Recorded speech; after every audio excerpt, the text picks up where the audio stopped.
संविधान को हम बचाएंगे, क्योंकि हमारे पास कुछ भी नहीं है। हम मर मिटने को तैयार है, और संविधान को वही लोग बचा सकते जो बाबा साहिब अंबेडकर के पैगाम को समझते। संविधान को वही लोग बचा सकते जिन्होंने जात पात के नाम पर नाइंसाफी नहीं की। मेरे अजीज दोस्तों और बुजुर्गों, बाबा साहिब अंबेडकर ने हिंदुस्तान के संविधान के जरिए हम तमाम को, ये वंचित बहुजन समाज को कहा। अंबेडकर, बाबा साहिब अंबेडकर ने क्या कहा 70 साल पहले, सुनो। बाबा साहिब अंबेडकर ने दलितों से कहा, मुसलमानों से कहा, ओबीसी से कहा, मजलूमों से कहा, कमजोरों से कहा, औरतों से कहा, बच्चों से कहा, गरीबों से कहा, मोचियों से कहा, सबसे कहा। अंबेडकर ने क्या कहा कि मैं तुमको संविधान दे रहा हूं, इसमें 4 चीजें बताओ। क्या हिंदुस्तान का संविधान आरएसएस ने दिया? क्या हिंदुस्तान का संविधान मोदी ने दिया? क्या हिंदुस्तान का संविधान फडणवीस ने दिया? क्या हिंदुस्तान का संविधान नेहरू गांधी परिवार ने दिया? तो किसने दिया हिंदुस्तान का संविधान? पुकार करता हूं, किसने संविधान दिया?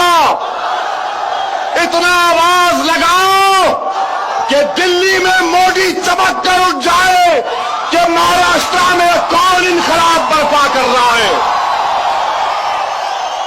किसने दिया संविधान? क्या मोदी ने दिया? क्या पवार ने दिया? क्या नेहरू गांधी परिवार ने दिया? जब संविधान अंबेडकर ने दिया, तो फिर अंबेडकर के मानने वाले कब तक जुल्म का शिकार होगे? क्या तुम जालिम से मुकाबला करोगे? क्या तुम प्रकाश अंबेडकर का साथ दोगे? क्या तुम जीतोगे? क्या तुम कामयाब होगे? तो फिर तय कर लो, अब महाराष्ट्र में एक इनकलाब बर्पा होगा इंशाअल्लाह ताला।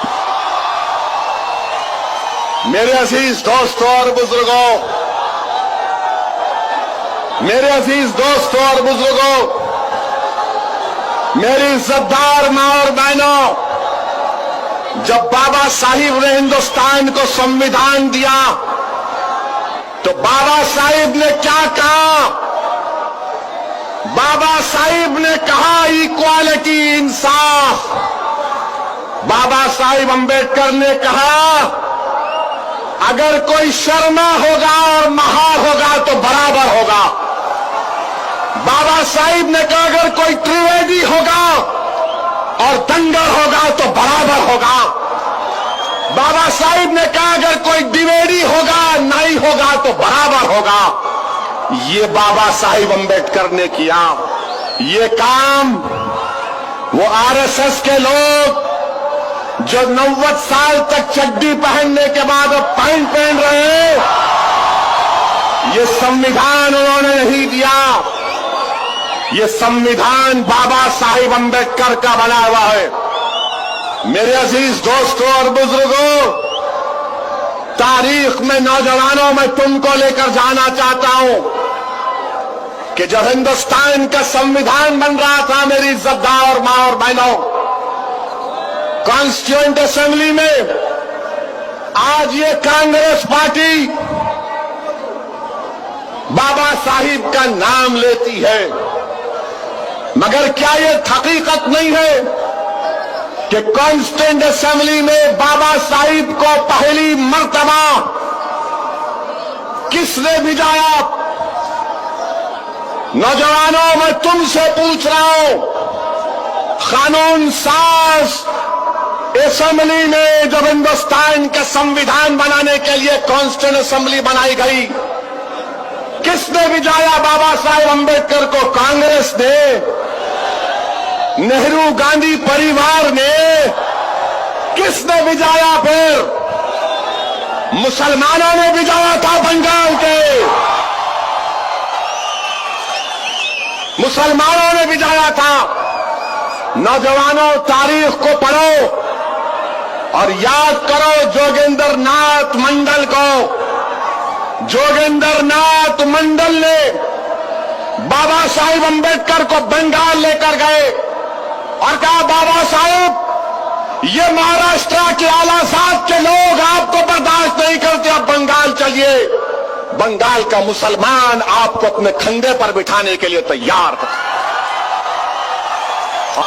मैं आज से अर्ज कर रहा था, कॉन्स्टिट्यूएंट असेंबली में बाबा साहिब अंबेडकर गए। बाबा साहिब अंबेडकर ने कॉन्स्टिट्यूशन बनाया और कहा कि सब बराबर है, महार और शर्मा बराबर है, जो दाई है वो बराबर है। कहा इक्वालिटी, राइट टू लाइफ। मेरे अजीज दोस्तों और बुजुर्गों, फिर बाबा साहिब अंबेडकर ने क्या कहा? बाबा साहिब अंबेडकर ने हिंदुस्तान के गरीबों को, बाबा साहिब जानते थे कि मैं तो इस दुनिया से चला जाऊंगा, मगर ये ऑपरेशन करने वाले लोग, ये कमजोरों को दबाने वाले लोगों का राज रहेगा। इसीलिए बाबा साहिब अंबेडकर ने कहा कि मैं तुमको फ्रीडम ऑफ कॉन्शियस देता हूं, फ्रीडम ऑफ रिलीजन देता हूं, मजहबी आजादी की इजाजत देता हूं। और हिंदुस्तान का संविधान हम तमाम को इस बात की इजाजत देता है कि हम अपने पसंद के मजहब पर चले। मजहब समझ में नहीं आया तो मजहब को छोड़ दें। ये काम बाबा साहिब अंबेडकर ने किया और